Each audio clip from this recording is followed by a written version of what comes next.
And we're back, folks. College basketball season. We now have games early in the morning. We now have games going on throughout the day. Buckle up and get ready for what is going to be at least 10 days of nonstop action. I'm your host, Mike Randle, Chief Content Officer here at FTN College Basketball Betting Show. Like, subscribe. You know the drill. Let us know how we're doing.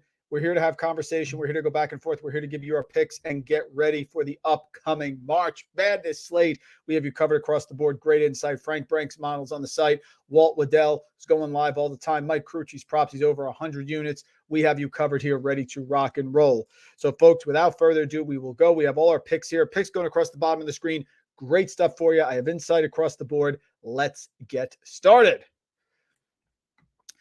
First up here, Georgia Tech versus Florida State. I have absolutely no idea why you would fade a scalding hot Georgia Tech team. You're playing Florida State. Florida State has had a lost season. They've struggled. They've had injuries back and forth.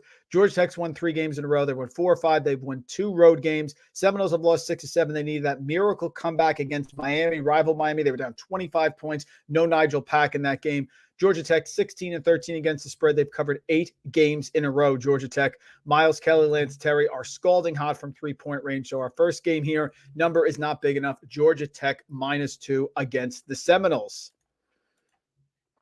Next up, St. Joseph's versus Loyola Chicago. You know, if you've watched this show, that I'm going to fade Loyola Chicago, and with good reason, because they are 9-21 against the spread, one of the worst teams in college basketball. They're just really inconsistent.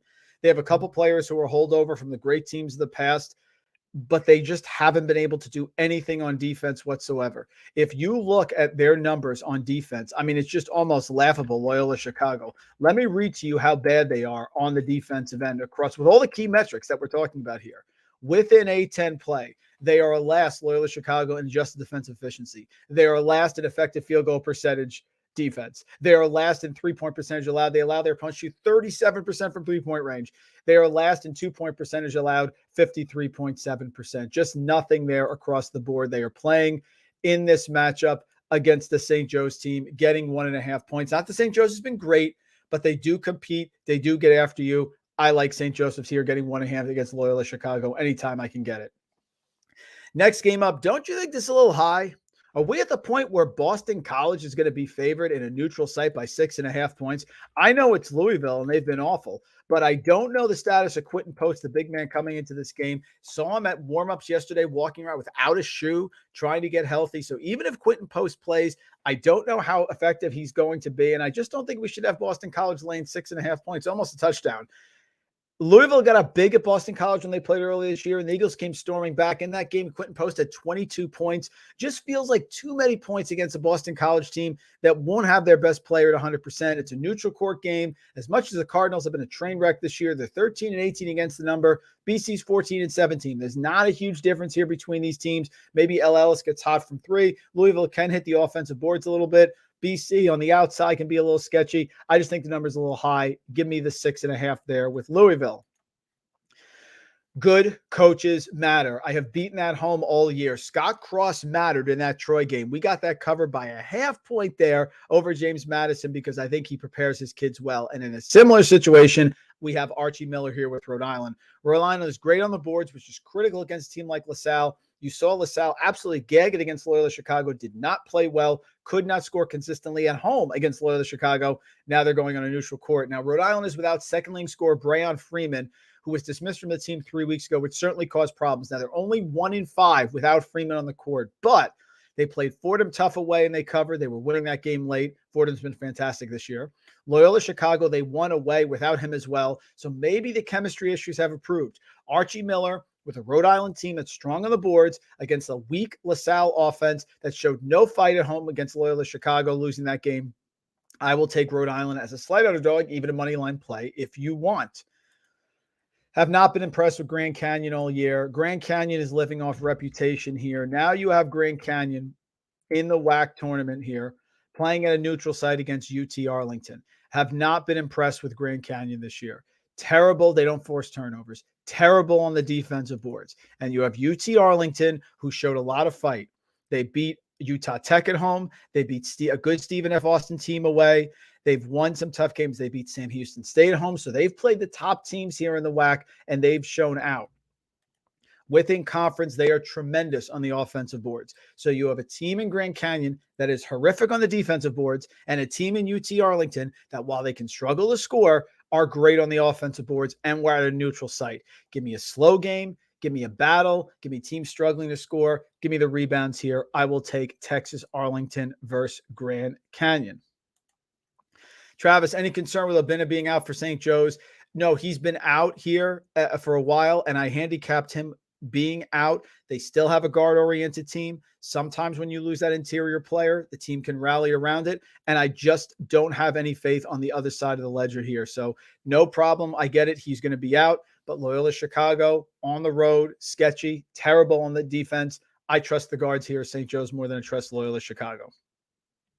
So that one was UT Arlington plus 9.5. It can be 10 in some places versus Grand Canyon on the neutral. UMass Lowell minus 12.5 versus UNH. We backed UNH a lot this year, but UMass Lowell has really shown out and has played very well. They're looking like a team that really wants to make the finals here and have another shot at Vermont. UMass Lowell has won. They ended the season winning 7 of 8 games. They won 4 games in a row: Bryant, Binghamton, UMBC, and New Hampshire. And they absolutely blitzed Maine at home by 31 points, or 31 points. Just a dominant performance. New Hampshire, gritty, battled against Bryant, played UMass Lowell a couple weeks ago, lost by 37 points. You want to say it's a revenge factor? I don't see it. I think UMass Lowell's interior defense is superior. I think the problem that New Hampshire faces is that they are the worst team here in the America East at scoring inside the arc. They are the worst team in free throw shooting here in the America East, 65.6%. And they are facing a team in UMass Lowell that is the number 1 team in the America East. In fact, UMass Lowell is a top 10 team in the nation at guarding inside the arc. So the way that New Hampshire is going to keep this game close is on the road at UMass Lowell being able to make some threes, because UMass Lowell is going to give a good defensive effort. You know that New Hampshire is not going to usually make free throws. It's just a bad matchup and a bad combination. So one of the few favorites I'm taking today, I am laying the points with UMass Lowell. Big number, 12.5 versus UNH. I like McNeese State. McNeese State has shown some fight here in a game that is off the radar of many people.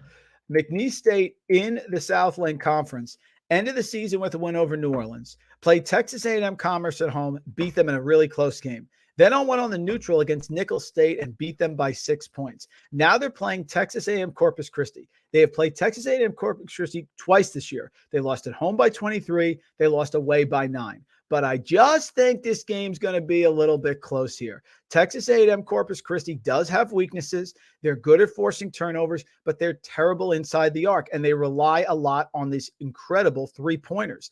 So I'm going to take McNeese State 8.5. They've shown up. They've played with a lot of passion. This is their 3rd time against Texas A&M Corpus Christi. I think they keep it close. And you have a Texas A&M Corpus Christi team that is not great on defending inside the arc. So if those 3-pointers, and they shoot 40% inside the Southland Conference, aren't dropping, I think McNeese can cover this number and keep it close to a last possession. Death taxes in Vermont. Binghamton here is battled through the year. They've actually were doing pretty well early in the year. Then they faded in the backstretch.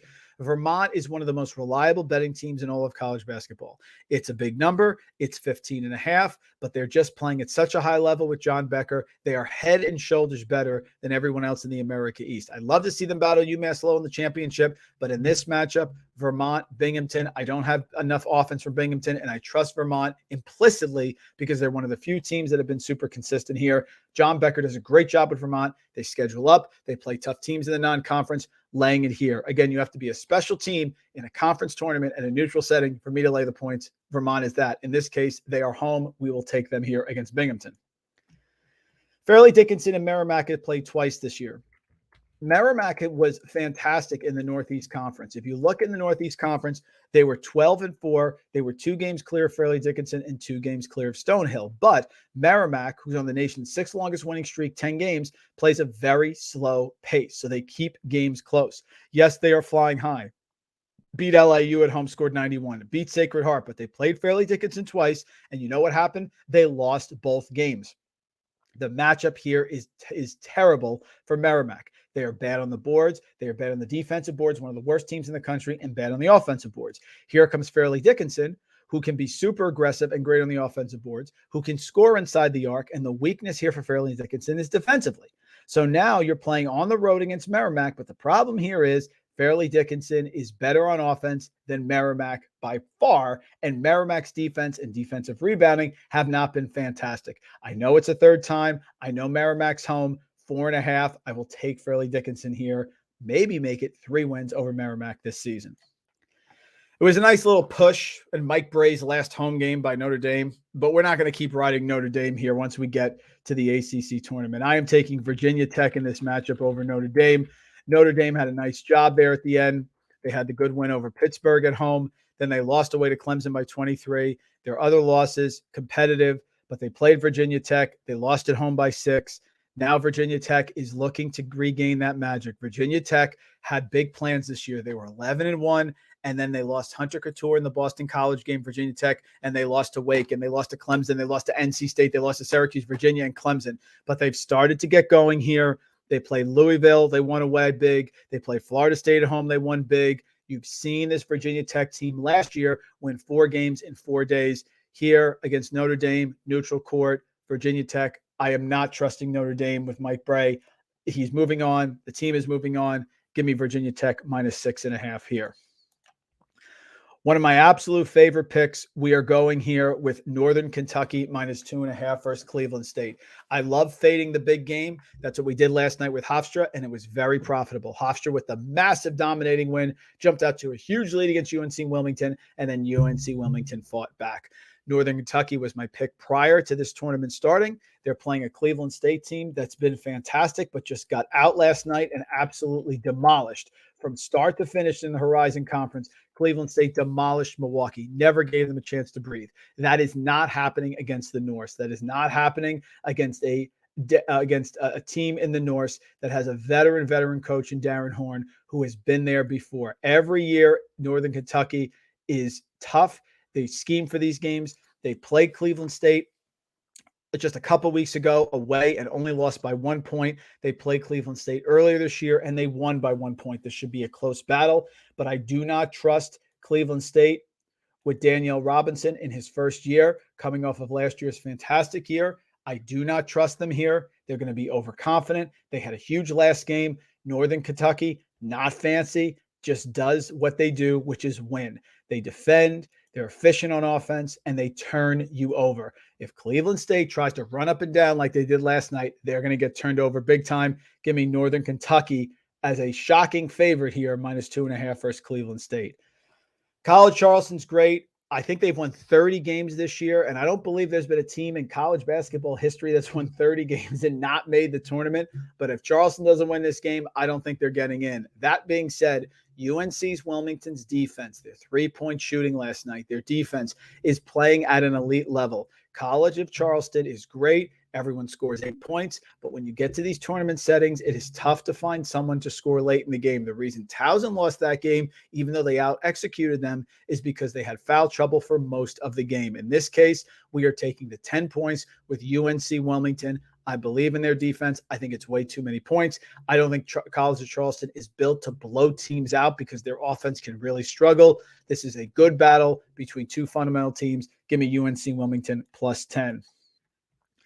I don't want to stand in front of Northern Arizona with the way they're playing. Last night with that big three at the buzzer, just fantastic shot there. They have a big-time player in Jalen Cone. He gave it up last night. Big three to beat Eastern Washington. They are flying high. And I'm well aware that in the Big Sky, Montana has been strong, but they were not the top team Eastern Washington was. They are now gone. Now you have a Northern Arizona team that is scalding hot, that is shooting well from three. This year, they shot 38% within Big Sky play from three-point range. They've had teams that have shot well from the free throw line against them, which is really something that's due to regress. Northern Arizona is hot. Montana does not play with great pace. They slow it down. A lot of points. Northern Arizona +5.5 against Montana tonight. Again, hitting a lot of underdogs because that's what we do when we get in a conference tournament season. Oral Roberts has absolutely dominated the conference all year long. I mean, just really didn't even have a contest. They went 18-0. They blitzed the conference. They were winning by 30, 40 points for most of the year. But look at what has happened over the last few games. They ended the year North Dakota State, who they're playing tonight home. They only won by 8, no cover. South Dakota away, they win by 12. Okay. South Dakota State away, they only win by 4 points. Then they come into North Dakota. They give up 80 points to North Dakota, but they score 96. They win. St. Thomas last night on Monday only won by 5 points, no cover. They're starting to come back to the pack. Now you have a North Dakota State team who on the other side is super hot. They've won 5 of their last 6 to end the season. The only game they lost was the Oral Roberts game in a true road game that they covered that they lost by 8 points. South Dakota win. South Dakota State put 89 points.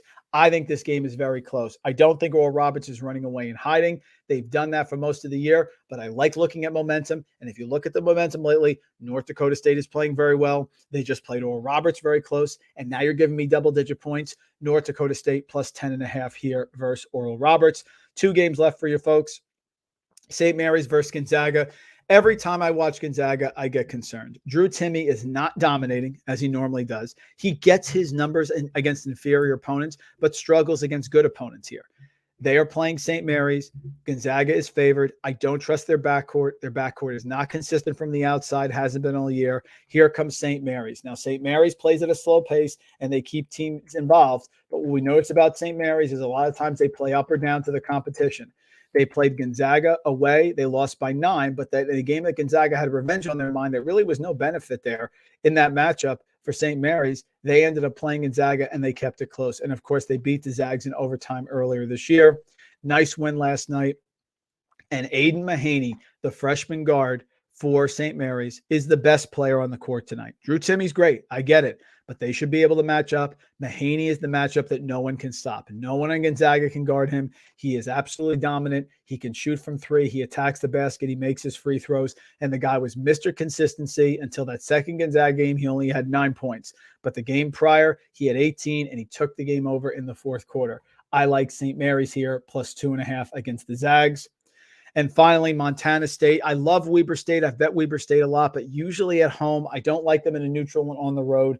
Montana State is a team that can get into the NCAA tournament and absolutely make a lot of noise because no one watches what they do. But Montana State has been the class of the Big Sky. They have dominated it. They have payback on their mind because their last loss, they had 3, 5, 7, 9. They won 10 of their last 11 to end the season. The only loss they had, Weber State away by 10. Here comes the payback tonight. I think they roll Weber State in the neutral court game. They are the class of this league. Any other questions? Let's see. We got Hess, St. Mary's, Gonzaga, both look like teams to fade in the bracket. Yeah, I don't like Hess slow teams like your Virginia, like your Iowa State, where you have to control everything and you can't come back from behind. St. Mary's is one of those teams. And I also don't like teams like Gonzaga that really haven't played many teams recently and don't have a strong backcourt. The teams that have been successful with Gonzaga, your Jalen Suggs teams, your teams that made the finals had a very strong point guard. You need to have that solid guard because they just play inferior opponents. They don't have strong guard play. Timme struggles against athletic bigs. You saw it against Memphis last year. They just end up they need to have superior talent, need to have that high-end player. They don't have it this year. So I am fading both as well.